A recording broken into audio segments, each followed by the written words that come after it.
वैराग्य विद्या निज भक्ति योगा शिक्षार्थम एकः पुरुषा पुराना श्री कृष्ण चैतन्य शरीरधारी कृपाम्बुधिर्यस्तम अहम प्रपत्ति। श्री कृष्ण चैतन्य प्रभु नित्यानंद श्री अद्वैत गदाधर शिवासदि गौर भक्त वृंदा हरे कृष्ण कृष्ण कृष्ण हरे हरे हरे राम राम राम हरे हरे। सो आज हम श्रीमद् भागवतम चौथे स्कंद के 8वें अध्याय के श्लोक संख्या 17 से 25 में हम चर्चा करेंगे। तो बहुत ही अद्भुत ये चैप्टर है और इसकी शुरुआत अगर आप देखें, इसकी शुरुआत में ही बता रहे हैं कि कैसे ब्रह्मा जी से अधर्म की उत्पत्ति हुई और फिर अधर्म की उत्पत्ति हो के ऐसा नहीं कि वहीं पर रुक गई हो गाड़ी। अधर्म के साथ मृषा आई, दोनों भाई बहन दोनों ने आपस में अवैध संबंध बनाए। आगे उनके लड़का और लड़की हुए, उन्होंने आपस में संबंध बनाए और बहुत ही वर्ण संकर, बहुत ही तकलीफ देने वाली जो है संतति उनकी आगे पैदा होती रही।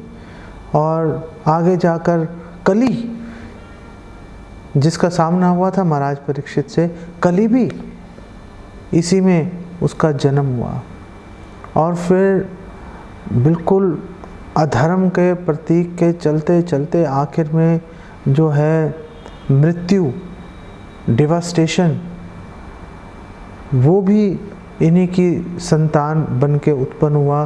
और वहीं से भय और पीड़ा, ये सब जो खराब वस्तुएं हैं, ये सब वहाँ से प्रकट हुई। तो सवाल ये है कि ब्रह्मा जी इतने महान भक्त हैं, सेवा में लगे हुए हैं, सदैव भगवान का स्मरण अपने हृदय में मजबूती से टिका कर रखते हैं, फिर आखिर अधर्म, मृषा, कली, ये सब जो उनके संतानें आगे पीढ़ियाँ बनती चली गई, ये कैसे संभव हो गया? अधर्म कैसे ब्रह्मा जी के घर में पैदा हो गया? तो ये ब्रह्मा जी कोई पहले ऐसे व्यक्ति नहीं है। अगर आप देखो भगवान कृष्ण के घर में असुर पैदा हो गया, नरकासुर।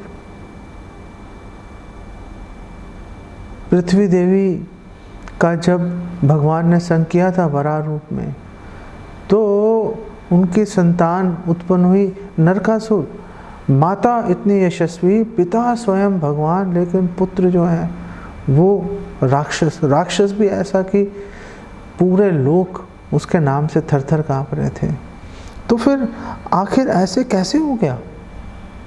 तो इसमें ना तो हम भगवान कृष्ण को दोष दे सकते हैं, ना ही हम ब्रह्मा जी को दोष दे सकते हैं। सिद्धांत ये है कि हर जीव अपने पूर्व जन्म के जो उसके कर्म हैं, उसके कर्म फल के अनुसार उसको स्वभाव, उसको सुख और दुख प्राप्त होता है। श्रीला बलदेव विद्याभूषण भगवद गीता की टीका में इस विषय पर चर्चा करते हैं और वो बोलते हैं कि इसको बोलते हैं संस्कार, पास्ट इम्प्रेशन। कोई बच्चा है वो बचपन से ही जो है शरारती होता है, कोई बचपन से ही भक्त होता है, कोई बचपन से ही चोर होता है, कोई बचपन से ही क्रूर है, कोई बचपन से दयालु है। कैसे है? क्योंकि पूर्व जन्म के संस्कार अपना कार्य कर रहे हैं। इसलिए अपने सुख दुख, लाभ हानि के लिए किसी और को दोष देने की आवश्यकता नहीं है। ये सोच लेना चाहिए कि हमारे अपने कर्मों का फल है और उसको संतोषपूर्वक उसको सहन कर लेना चाहिए। तो ये बात हमारे लिए कैसे रेलिवेंट है, हमारे लिए कैसे प्रासंगिक है ये बात कि ब्रह्मा जी के घर में अधर्म की उत्पत्ति हो गई। अरे तो हम क्या करें भाई? हम ये कर सकते हैं, हमें यहाँ से ये शिक्षा मिल रही है कि जैसे ब्रह्मा जी के घर में अधर्म की उत्पत्ति हुई, ऐसे ही हम भी शिक्षा और दीक्षा के द्वारा ब्रह्मा जी के घर में हमारा भी जन्म हो चुका है।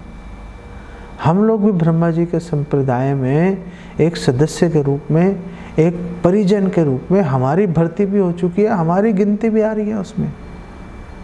अब सवाल यहाँ पे ये आ रहा है कि हम लोग धर्म है या अधर्म है, हम लोग धर्म के अनुयायी हैं या अधर्म के अनुयायी हैं। हमने ये देखना है कि हम ब्रह्मा जी के अच्छे बच्चों में हमारी गिनती है कि खराब बच्चों में हमारी गिनती है। तो कैसे पता चलेगा? पता चलेगा हम अपने हृदय में भगवान से विमुख होकर इंद्र तृप्ति के बारे में सोच रहे हैं कि नहीं सोच रहे। अगर हम अपने हृदय में काम वासना का पोषण कर रहे हैं, अगर हम अनैतिक व्यवहार कर रहे हैं और बोल रहे हैं कि हम तो ब्रह्मा जी की संतान हैं, उससे हमें कोई लाभ नहीं मिलेगा। जैसे यहाँ के शुरुआती श्लोकों में बताया कि किस प्रकार से ब्रह्मा जी के वंश में जन्म लेने पर भी डिवास्टेशन, ध्वंस, मृत्यु का वर्ण करना पड़ा, ऐसे ही हमारे भी जितने हम अच्छे कार्य कर रहे हैं, जो पुण्य हम संचित कर रहे हैं, जो भक्ति हम अर्जित कर रहे हैं, अगर हम सावधान नहीं रहे तो भक्ति हमारी आच्छादित हो जाएगी और फिर पता नहीं हमें कब वो अवसर प्राप्त होगा। तो खैर ब्रह्मा जी के बारे में बताकर अब बात शुरू हो गई महाराज ध्रुव की। तो ब्रह्मा जी से मनु का जन्म हुआ, मनु से आगे 2 संतान हुई, प्रियव्रत और उत्तानपाद। प्रियव्रत बड़े हैं, उत्तानपाद छोड़े हैं। लेकिन क्योंकि मैत्रेय मुनि बहुत ही उत्सुक थे महाराज ध्रुव का गुणगान करने के लिए, इसलिए उन्होंने महाराज प्रियव्रत की बात बाद में की, पहले राजा उत्तानपाद की बात करनी शुरू कर दी। और उन्होंने बताया कि किस प्रकार राजा उत्तानपाद है, उसकी 2 पत्नियां हैं, सुनीति और सुरुचि। और सुनीति से महाराज ध्रुव का जन्म हुआ और सुरुचि से उत्तम का जन्म हुआ।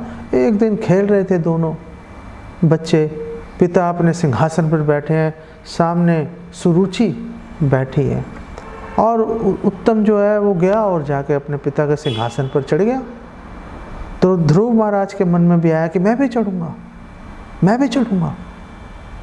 बाल सुलभ चंचलता के चलते उसने भी चढ़ने का प्रयास किया, लेकिन सुरुचि ने उसको रोक दिया। अरे ये क्या कर रहे हो, तुम नहीं चढ़ सकते। अरे मैं क्यों नहीं चढ़ सकता, ये उत्तम भी तो चढ़ा है। आखिर मुझे इसमें चढ़ने के लिए मुझे क्यों आप रोक लगा रहे हो, मुझे आप ये समझाओ।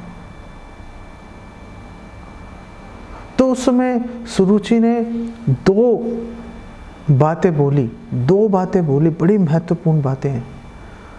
और सुरुचि ने बोला, पहली बात कि देखो, अगर तुम अब सिंहासन पे अपने पिता की गोदी में चढ़ना चाहते हो तो पहली बात है जाके भगवान नारायण की भक्ति करो, उनको संतुष्ट करो। और जब उनको संतुष्ट कर लेना, फिर अपना शरीर त्याग देना और फिर मेरे गर्भ से जन्म लेना, क्योंकि तुमने भगवान नारायण का दर्शन कर लिए तो उससे जो तुम्हें पुण्य प्राप्त होगा, उससे मेरे गर्भ में जन्म लेना, मेरी संतान बन के आओगे, फिर तुम्हें अधिकार मिल जाएगा अपने पिता की गोदी में चढ़ने का। ध्रुव महाराज ने अपने पिता की ओर देखा कि शायद उनके पिता उसका सहारा बनेंगे, उसको सांत्वना देंगे, उठ के उसे गले से लगा लेंगे, लेकिन ऐसा कुछ नहीं किया। राजा चुपचाप एक नपुंसक की तरह इस छोटे से बालक पे होते हुए अत्याचार को देखता रहा, चुपचाप देखता रहा। क्या पराक्रम है भाई आपका, क्या वीर्य है आपके अंदर। पूरे संसार के अंदर आप अपना पराक्रम दिखा रहे हो, आप जो है अपनी धर्म पत्नी के आगे इतने नपुंसकता का आप क्यों प्रदर्शन कर रहे हो? हमारे शास्त्रों में बताया गया है, श्रीमद् भागवतम में जगह जगह बताया गया है कि जो पुरुष है वो स्त्री के हाथ में क्रीड़ा मृग, एक खिलौने के समान होता है, एक पालतू कुत्ते के समान होता है। ये बात एक जगह नहीं बोली गई। राजा मुचकुंद है, राजा मुचकुंद का जब उद्धार किया भगवान कृष्ण ने, राजा मुचकुंद इस बारे में इस बात को स्वीकार कर रहे हैं। राजा मुचकुंद स्वीकार कर रहे हैं कि हाँ, जो पुरुष है चाहे कितना ही पराक्रमी हो, अपनी पत्नी के सामने वो एकदम पालतू कुत्ते की तरह व्यवहार करता है। महाराज पुरुरवा का हमें वर्णन मिलता है भागवतम में। महाराज पुरुरवा भी जब उर्वशी के प्रेम पाश में फंस गए थे जब, तो विरह से विवल होकर विलाप कर रहे हैं, और उस समय उन्होंने भी इस बात को स्वीकार किया कि हाँ, जो पुरुष है वो स्त्री के हाथ में पालतू कुत्ते की तरह चलता है। प्रहलाद महाराज भी जब शिक्षा दे रहे हैं अपने साथियों को, छोटे से बालक के रूप में, प्रहलाद महाराज भी इस बात को स्वीकार कर रहे हैं कि पुरुष वैसे तो बहुत बड़ा बनता है, वैसे तो बहुत बड़ा बनता है, लेकिन जब पत्नी के सामने जाता है तो अपनी दुम जो है अपने पैरों में दबा लेता है वो ऐसा इतना बुरा हाल है, इतना बुरा हाल है। ध्रुव महाराज को समझ में नहीं आया क्या करूं। आंखें क्रोध से जलनी शुरू हो गई ध्रुव महाराज की। कुछ समझ नहीं आ रहा था कि किसके पास जाऊं, क्या करूं। एक ही सहारा दिख रहा था, माँ के पास जाता हूँ, वहाँ से मुझे अवश्य कुछ मुझे उपाय मिलेगा, मेरे हृदय को ठंडक मिलेगी। महाराज ध्रुव गए दौड़ते हुए अपनी माँ के पास में, क्योंकि माँ को, सुनीति को सारी खबर मिल चुकी थी। एक जैसे पत्ता झुलस जाता है, एक कोमल पत्ता कुछ नहीं कर पाता सूरज की गर्मी के सामने, ऐसे झुलस कर रह गई सुनीति। कुछ कर नहीं पाई, कुछ कर नहीं पाई, उसके वश में कुछ नहीं है। एक स्त्री आखिर कर ही क्या सकती है? एक असहाय स्त्री, उसके पास जो भी शक्ति है अपने पति से ही तो आ रही है। अब उसके पति अगर उसका ध्यान नहीं रख रहे तो वो बेचारी क्या कर सकती है? खून के घूंट पी रही थी, गहरी गहरी सांसें ले रही थी, कुछ समझ में नहीं आ रहा था क्या करें, क्या किया जाए। इतने में ध्रुव महाराज जब पहुँचे, वो भी बेचारा बड़ा दुखी था, और ध्रुव महाराज को सांत्वना देते हुए, यहाँ पे बहुत ही महत्वपूर्ण बात है, बहुत ही महत्वपूर्ण बात है। सुनीति का नाम सुनीति ऐसे ही नहीं है, तो जो भी वचन बोले एकदम, जिसे कहते हैं ना, बिल्कुल कसौटी पे कस के बोले, एकदम खरे सोने जैसे। और सुनीति ने पहला जो वाक्य है, कुछ और भी बोल सकती थी लेकिन नहीं बोला, ये वाला वाक्य बोल दिया। और सुनीति ने बोला, महाराज ध्रुव को देखो, तुम कितने ही दुखी हो, कितने ही परेशान हो, दूसरों के बारे में बुरा मत सोचना कि मेरे साथ तुमने ऐसा किया, तुम्हारे साथ भी ऐसा हो जाएगा। किसी के बारे में बुरा मत सोचना, जो तुम्हारे साथ हो रहा है चुपचाप उसको सह लो। किसी के बारे में ये मत सोचना कि मेरी आँख फूटी है तो इसकी भी आँख फूट जाए, नहीं, ऐसा सोचना शोभा नहीं देता। और क्यों शोभा नहीं देता? क्यों ना सोचें आखिर हमारा क्या कसूर है, हमारे पे ये अत्याचार क्यों हो रहा है? तो सुनीति ने बोला कि अगर आप भी अगर वैसा ही व्यवहार करोगे, किसी ने आपको दुख दिया, अगर आप जाके सामने से उसको भी दुख देने का प्रयास करोगे तो पहली बात है, आप में और उनमें क्या फ़र्क रह गया? और दूसरी बात यह है कि आप अगर किसी को दुख दोगे तो आपको उसका फल भी भुगतना पड़ेगा। आप उसका फल भुगते बिना आपका छुटकारा नहीं हो सकता। आप ये नहीं कह सकते कि उसने मुझे मारा, मैंने उसको मारा, हिसाब बराबर नहीं। कृष्ण भगवत गीता में कह रहे हैं गहना कर्मणो गति, कर्म की गति बहुत गहन है। पता नहीं हमारे साथ जो भी अच्छा या बुरा हो रहा है वो कर्म है कि कर्म फल है। हमारे साथ एक भक्त के साथ जो भी बुरा हो रहा है, ब्रह्मा जी 10-14-8 भागवतम में कह रहे हैं कि भुंजान एव आत्मकृतम विपाकम, अपने पूर्व जन्म के पापों का फल समझ के उसको बस सह जाओ, उसको प्रतिरोध मत करो। प्रतिरोध करना तो दूर की बात है। हृदवाग वपुर्भिर विदधन नमस्ते जीवेत यु मुक्ति पदे सदाय भाग। अपने हृदय वाणी मन शरीर से भगवान का सदैव धन्यवाद करते रहना। हे भगवान आप कितने दयालु। कष्ट पे कष्ट मिल रहे हैं, दुख पे दुख आए जा रहे हैं, हे भगवान आप कितने दयालु। अरे भाई कैसे बोल दें, इतनी दुख तकलीफ के अंदर है, कैसे बोल दें हे भगवान आप बड़े दयालु। ब्रह्मा जी ने कहा अगर आपने बोल दिया तो आप उत्तराधिकारी बन जाओगे भगवान के धाम में प्रवेश करने के।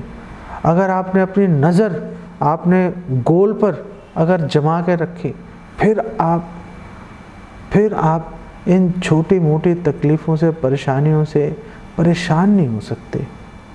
आपका लक्ष्य अगर स्पष्ट है, क्लियर है कि भाई वहाँ जाना है मेरे को, जो होगा बाकी देखूंगा भाई, जो होगा भुगतेंगे, कोई परेशानी नहीं है, वहाँ पहुँच के रहेंगे, बस फिर बात ख़त्म हो जाती है। फिर कोई भी आपके रास्ते में कोई बाधा लेके नहीं आ सकता। लेकिन अगर हम अपने ऊपर आने वाली हर तकलीफ़ के लिए दूसरों को जिम्मेदार, दूसरों को दोषी ठहराएंगे, उनका कुछ नहीं बिगड़ेगा।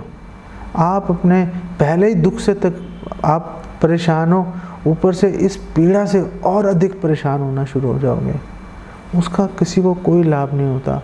किसी को किसी भी तरह से लेश मात्र भी दोष देना उचित बात नहीं है।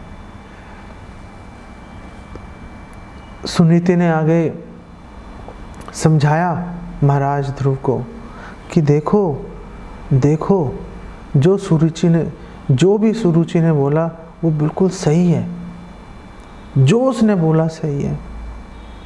मैं बहुत अभागी हूँ और क्योंकि तुम मेरे स्तन से दूध पान करके तुम बड़े हुए हो, इसलिए तुम भी अभागे ही हो। जैसे मैं एक दासी की तरह रह रही हूँ, तुम्हारे भाग्य में भी एक दास की तरह रहना लिखा है।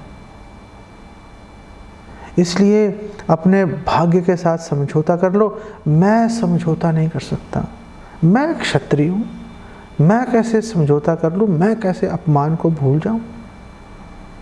तो सुनीति ने बोला महाराज ध्रुव को, देखो जो सुरुचि ने कहा तुम्हें वो बात बिल्कुल सत्य है, उसके सुझाव को गंभीरता से लो। अरे उसने इतना अपमान कर दिया, उसके सुझाव को गंभीरता से कैसे ले लूँ? कौन सा सुझाव दे दिया उसने जो मेरे हित के अंदर है? तो सुनीति ने बोला, देखो तुम्हें सुरुचि ने बोला था ना कि तुम भगवान नारायण की शरण लो, उनको संतुष्ट करो। ये बात बहुत महत्वपूर्ण है, ये बात बहुत महत्वपूर्ण है। इस बात को स्वीकार कर लो। अगर कोई नीच व्यक्ति भी है, उससे अगर आपको कोई अच्छी सलाह, अच्छा परामर्श मिल रहा है, उसको स्वीकार कर लेना चाहिए। इसी को समझदारी कहते हैं, इसी को विनम्रता कहते हैं कि आप विनीत हो। विनीत व्यक्ति दूसरे की बात को सुनता है और फिर अपनी समझदारी लगाकर देख लेता है किस चीज़ को स्वीकार करना है, किस चीज़ को नहीं स्वीकार करना। सुरुचि ने 2 बातें बोली थी, भगवान नारायण को संतुष्ट कर लो। और दूसरी बात बोली थी कि मर जाना, फिर सुसाइड कर लेना। तो सुनीति ने बोला कि वो जो एक बात जो बोली थी उसने, वो बड़ी महत्वपूर्ण है कि भगवान नारायण को संतुष्ट कर लो। भगवान नारायण को संतुष्ट करोगे तो तुम्हारा काम बन जाएगा। ये सुरुचि की जो एडवाइस है, जो परामर्श है, ये बहुत अच्छा है। लेकिन इसको स्वीकार करने के लिए बहुत ही विनम्रता की, बहुत ही इंटेलिजेंस की, उदार व्यक्तित्व की, उदार मानसिकता की आवश्यकता होती है। श्रील प्रभुपाद एक बार एम्स्टर्डम में थे और वहाँ पे श्रील प्रभुपाद जगन्नाथ जी के विग्रहों की स्थापना कर रहे थे। चारों तरफ अफरा तफरी मची हुई थी। टीवी, कैमराज, रिपोर्टर, सब लोगों ने चारों तरफ से घेरा हुआ था और कोई भी चीज़ ठीक से नहीं हो रही थी। प्रभुपाद को गुस्सा आ गया। प्रभुपाद ने झाड़ा। प्रभुपाद ने टेम्पल प्रेसिडेंट को बुलाया, उसको बोला तुम बिल्कुल बेवकूफ़ हो, तुम टेम्पल प्रेसिडेंट बनने के लायक ही नहीं हो। तुम भगवान जगन्नाथ को तुमने इनवाइट कर लिया और तुम कैपेबल हो नहीं, तुम योग्यता ही नहीं है तुम्हारे में उनकी सेवा करने की। ये हो क्या रहा है? प्रभुपाद जब गुस्से में आए, सारे लोग जैसे सांप सूंघ गया हो, एकदम सक पका गए। और वहीं पर उस मंदिर में बिल्कुल वहां पर एक कोने में एक हिप्पी बैठा हुआ था। हिप्पी जिसने अभी अभी आना शुरू किया था मंदिर में, और मंदिर के भक्त उसको बोल रहे थे कि तुम हरे कृष्ण मंत्र का जप करो, जस्ट चैंट हरे कृष्ण। उस हिप्पी ने श्रील प्रभुपाद को बोला डोंट बी एंग्री, आप प्लीज़ गुस्सा मत कीजिए, जस्ट चैंट हरे कृष्णा, आप हरे कृष्णा का जप कीजिए। प्रभुपाद ने बोला ये अच्छी एडवाइस है, ये अच्छी एडवाइस है, यही करता हूँ। श्रील प्रभुपाद ने अपनी माला उठाई और श्रील प्रभुपाद ने जप करना शुरू कर दिया। श्रील प्रभुपाद ने एक्सेप्ट कर ली उसकी एडवाइस। श्रील प्रभुपाद ने ये नहीं बोला तू कहाँ से आ गया भाई, हिप्पी है तू, अभी तक तूने बाल तक कटवाए नहीं भाई, तो मुझे सलाह देने वाला है, मैं इस्कॉन का फाउंडर आचार्य, तेरी जरूरत कैसी हुई मुझे सलाह देने की। प्रभुपाद ने ऐसा कुछ नहीं बोला। प्रभुपाद बहुत ही विनम्र, विनीत भक्त हैं। प्रभुपाद बहुत ही इंटेलिजेंट है। प्रभुपाद बहुत ही उदार मानसिकता वाले व्यक्ति हैं। श्रील प्रभुपाद ने एक्सेप्ट किया। यही बात सुनीति महाराज ध्रुव को बोल रही है कि एक्सेप्ट करो। लेकिन ध्रुव महाराज भी ऐसे कैसे बात मान ले, अरे क्यों कर लूँ एक्सेप्ट, क्यों करूँ भगवान नारायण की पूजा, उनकी भक्ति, उनकी सेवा क्यों करूं भाई मैं। तो सुनीति ने बोला, सुनीति ने उनको 3 कारण बताए। 3 कारण बताए सुनीति ने कहा देखो, पहला कारण सुनीति ने बताया कि तुम्हारे जो परदादा हैं ब्रह्मा जी, वो किसकी स्तुति कर रहे हैं, वो किसकी सेवा कर रहे हैं, वो भी तो भगवान विष्णु, भगवान नारायण की सेवा में लगे हुए, उन्हीं की भक्ति कर रहे हैं। तो भाई तुम भी कर लो, तुम्हें भी करनी चाहिए। उनके पास पूरी भौतिक सृष्टि रचने की शक्ति है। कहाँ से आई? भगवान नारायण से आई। फिर उसने दूसरा कारण दिया कि जो तुम्हारे दादा हैं मनु, सारी मानवता को संभालने की इतनी कठिन सेवा उनके हाथ है, वो कहाँ से उनके पास वो पावर आई? वो भी भगवान नारायण की सेवा में लगे हुए हैं। उनकी सेवा से उनको वो ताकत आई, उनकी सेवा कर रहे हैं तो जाके ये बात आई। और उन्होंने बोला कि और किसी की भक्ति करके ये, और किसी की सेवा करके ये लाभ नहीं मिलता। ये बात समझ लो, जैसे मनु है, भगवान ने मनु को, जो तुम्हारे दादा हैं, उनको भौतिक सुख भी अपार दे रखा है, और भौतिक सुख को भोगने के बाद में उनको मोक्ष की सुविधा भी दे रखी है। और कोई नहीं दे सकता ये, और कोई इस बात को नहीं दे सकता।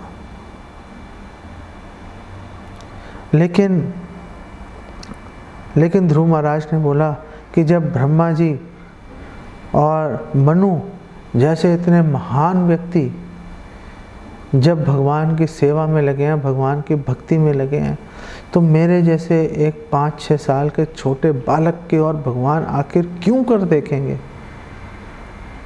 क्या ज़रूरत है भगवान को मेरी ओर देखने की? मैं किस गिनती में हूँ? मेरी भक्ति का भगवान कोई मूल्य नहीं लगाएंगे। जब सामने वाला व्यक्ति मूल्य ही नहीं लगाएगा, जब सामने वाले व्यक्ति के लिए मेरी भक्ति की कोई महत्व ही नहीं है, तो फिर आखिर मैं ये प्रयास करूं तो क्यों करूं? उस समय सुनीति ने बोला 22वें श्लोक में एक शब्द का, एक भगवान के गुण का सुनीति ने वर्णन किया, और सुनीति ने बोला भृत्य वत्सलम। भगवान भृत्य वत्सल हैं। भगवान जो उनके भक्त हैं उनके प्रति बहुत ही भगवान वात्सल्य भाव रखते हैं। उनकी छोटे से छोटी भक्त की छोटी से छोटी सेवा को भी भगवान बहुत ही गंभीरता से लेते हैं। ये भगवान का गुण है, ये भगवान का गुण है। भागवत में बताया गया है कि भगवान जो है भृत्य अनुग्रह कातरा, भगवान अपने सेवकों पे, अपने भक्तों के ऊपर भगवान अनुग्रह करने के लिए लालायित रहते हैं। भगवान बेचैन है अपने भक्तों पे कृपा करने के लिए, दया दिखाने के लिए। इसीलिए सुनीति ने बोला कि अनन्य भावे भजस्व पुरुषम, कि अनन्य भाव से तुम पुरुषम, तुम भगवान नारायण की, भगवान विष्णु की तुम भजन करो, उनकी भक्ति करो, उसी से तुम्हें लाभ मिल जाएगा। अब तीसरा कारण दिया सुनीति ने, और सुनीति ने बोला देखो एक कारण और भी है कि तुम्हें क्यों भगवान नारायण की भक्ति करनी चाहिए। भगवान नारायण की, भगवान कृष्ण की, भगवान विष्णु की भक्ति इसलिए करनी है क्योंकि और कोई है ही नहीं। किसकी भक्ति करें? कोई नहीं है और। भगवान कृष्ण के अलावा, भगवान नारायण के अलावा कोई योग्य ही नहीं है कि जिसकी भक्ति की जा सके। जो लक्ष्मी है, पूरा संसार जिनके अनुग्रह के पीछे दौड़ रहा है, वो लक्ष्मी हमेशा लालायित रहती हैं कि कब भगवान मुझे सेवा का मौका देंगे। तरसती रहती हैं भगवान कृष्ण की सेवा करने के लिए। और ब्रह्मा जी ने बोला है लक्ष्मी सहस्त्र शत संभ्रम सेव्यमानम, करोड़ों लक्ष्मियाँ भगवान की सेवा के लिए लालायित रहती हैं हाथ जोड़कर कि कभी तो उनको सेवा का मौका मिलेगा। एक भक्त थे, बड़े भौतिक रूप से बड़े कष्ट पा रहे थे। भगवान से सीधा संबंध था उनका, भगवान से उनकी बातचीत होती थी, वार्तालाप होती थी उनकी। एक दिन भगवान उनके सामने प्रकट हुए। भगवान ने कहा भाई तुम तो बहुत दिख रहा है मुझे बड़ा दुख पा रहे हो, क्यों खाम मेरी भक्ति में लगे हुए हो? किसी और की भक्ति क्यों नहीं करते? किसी और की भक्ति क्यों नहीं करते? मेरे पीछे क्यों दौड़ रहे हो? उस भक्त ने ऐसा जवाब दिया कि भगवान को हरा दिया, भगवान को निरुत्तर कर दिया उसने। भगवान को कौन निरुत्तर कर सकता है? लेकिन उस भक्त ने कर दिया। उस भक्त ने पूछा कि चलो आपकी बात मान लेता हूँ, आप बताओ आपको छोड़ के भक्ति करूँ तो किसकी करूँ? कौन है आपके अतिरिक्त जिसकी भक्ति की जा सकती है? भगवान ने कहा भाई कोई नहीं है, तू चल लगा रहा है, बस जो भी हो रहा है उसको सहन करते रहो और लगे रहो। कोई है ही नहीं भगवान के अलावा, भगवान कृष्ण के अलावा, भगवान नारायण के अलावा कोई नहीं है जिसकी भक्ति की जा सके। कोई नहीं है इस पूरे संसार में। इन कारणों के चलते हमें बहुत ही दृढ़ भाव से भगवान की भक्ति में, भगवान कृष्ण की सेवा में हमें लगी जाना चाहिए, इसमें संशय नहीं है। अब सुनीति ने जो भी बोलना था बोल चुकी थी। महाराज ध्रुव बहुत ही सावधानी से, बहुत ही विनम्र भाव से अपनी माता के वचन सुन रहे थे। और अब महाराज ध्रुव ने इस बारे में पूरा विचार किया, सोचा समझा, और फिर भगवान की भक्ति करने के लिए उन्होंने घर छोड़ दिया। अपना घर छोड़ के वन की ओर प्रस्थान किया। ये बात बड़ी महत्वपूर्ण है, ये बात बहुत महत्वपूर्ण है। ये जो 24वां श्लोक है, जिसमें कि महाराज ध्रुव निकल ही पड़े अपने घर से वन में जाके भगवान की सेवा में जुड़ने के लिए।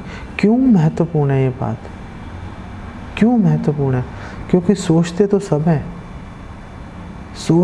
हैं कि हम भी जुड़ेंगे, हम भी करेंगे भगवान की भक्ति, लेकिन छोटी छोटी तकलीफ़ों के चलते, छोटी छोटी समस्याओं के चलते कर नहीं पाते। वो लोग कर नहीं पाते।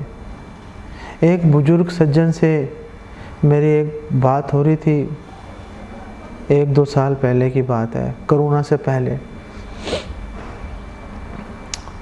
तो वो कह रहे थे कि मैंने अपने बच्चों का विवाह कर दिया, ये हो गया, वो हो गया, फलाना हो गया, ढिमकाना हो गया। तो मैंने उनको बोला, चलो अब आपके तो सारे आपने जिम्मेदारियां पूरी कर दी, चलो वानप्रस्थ ले लो, छोड़ो, घर जाओ, तीर्थ यात्रा करो। तो उन्होंने कहा नहीं ये नहीं कर सकता, मेरे सिर पे बहुत महत्वपूर्ण जिम्मेदारियां हैं। मैंने कहा अरे भाई 55 साल की 60 साल की उम्र हो गई, अब कौन सी महत्वपूर्ण जिम्मेदारियां तुम उठा रहे हो भाई? मैं भी तो पता लगाऊं। तो कौन सी जिम्मेदारी उठा रहे हो? भाई मुझे सुबह उठ के दूध लेने जाना होता है, मेरे पोते पोतियां दोपहर को स्कूल से आते हैं, उनको मैं जाके उनको लेने जाता हूँ बस स्टैंड पे उनको। अरे ये कोई महत्वपूर्ण सेवा है? ये कोई महत्वपूर्ण काम है? भाई दूध तुम नहीं लाओगे, कोई और ले आएगा। अब पोते पोतियों को तुम स्कूल से उठाने की जिम्मेदारी, फिर उनके बच्चे हो जाएंगे, फिर उनको उठाना शुरू कर देना। अरे भाई ये तुम्हारी जिम्मेदारी नहीं है। हम कहाँ ये छोटी छोटी चीज़ों को हम इतनी गंभीरता से ले लेते हैं, अपने ज़बरदस्ती, किसी ने ला दी नहीं, हमने खुद ही अपने ऊपर उसको लाद के बैठ जाते हैं, और फिर हम सोचते हैं हम तो बहुत महत्वपूर्ण व्यक्ति हैं। ये कोई महानता नहीं आती इसमें कि हम दूध नहीं लाएंगे तो घर में चाय कैसे बनेगी, बच्चों को दूध कैसे पीने को मिलेगा। ये कोई बड़ा महान, कोई बड़ा महत्वपूर्ण कार्य नहीं है। लोग इस तरह की बातें सोच के भक्ति में नहीं जुड़ते। लेकिन ध्रुव महाराज ऐसे नहीं थे। ध्रुव महाराज ने एक बार उनको रास्ता दिख गया, उन्होंने सोचा समझा, विचार विमर्श किया, और फिर उन्होंने पूरी क्वेश्चंस पूछे, अपनी जिज्ञासा को पूरी तरह से शांत किया, और फिर जब बात समझ में आ गई तो निकल गए घर से। हमें भी अगर हम आश्वस्त हो चुके हैं कि हाँ भगवान कृष्ण की भक्ति करना ही उचित है, तो हमें भी भक्ति में जुड़ जाना चाहिए। ये नहीं सोचना चाहिए समाज क्या सोचेगा, परिवार क्या सोचेगा, पति क्या सोचेगा, पत्नी क्या सोचेगी, बच्चे क्या सोचेंगे, माँ बाप क्या सोचेंगे। अरे भाई वो कुछ सोचेंगे, नहीं सोचेंगे। आप भक्ति कीजिए, भक्ति करने से किसी का नुकसान नहीं है, आपका भी फायदा, उनका भी फायदा है, सभी का फायदा है उसमें। और 25वें श्लोक में यहाँ पर बताया कि एक और बड़ी महत्वपूर्ण घटना हुई कि नारद जी को इस विषय में जानकारी हुई, तो नारद जी पहुँच गए महाराज ध्रुव को मार्गदर्शन देने के लिए। और श्रील प्रभुपाद यहाँ पे एक्सप्लेन कर रहे हैं कि जब कोई व्यक्ति बहुत गंभीरता से भगवान की भक्ति में जुड़ने की इच्छा प्रकट करता है, तो भगवान तो सबके हृदय में विराजमान है, सबके हृदय में भगवान विराजमान है। तो भगवान गुरु को प्रेरणा देते हैं शिष्य के पास जाने की, शिष्य को प्रेरणा देते हैं गुरु के पास जाने की, ताकि उसको मार्गदर्शन मिलना शुरू हो जाए और वो सुचारू रूप से भक्ति कर सके। हमें भी हमें भी अपने हृदय में इतनी दृढ़ इच्छा लेके आनी चाहिए कि भगवान गुरु को, वरिष्ठ वैष्णवों को भगवान हमारे मार्गदर्शन के लिए भेजे। और फिर हमें अगर अच्छे भक्तों का, गुरु का सानिध्य मिल जाए, मार्गदर्शन मिल जाए, फिर हमें हिचकना नहीं चाहिए। फिर तो हमें पूरा जितनी भी हमारे में क्षमता है, क्षमता के साथ हमें भगवान की भक्ति में, भगवान की और भक्तों की सेवा में जुड़ी जाना चाहिए। इसी से आपका, आपके परिवार का, समस्त जगत का इसी से कल्याण होगा। इस प्रसंग से हम ये बात अवश्य सीख सकते हैं। इसको यहीं पे विराम देता हूँ।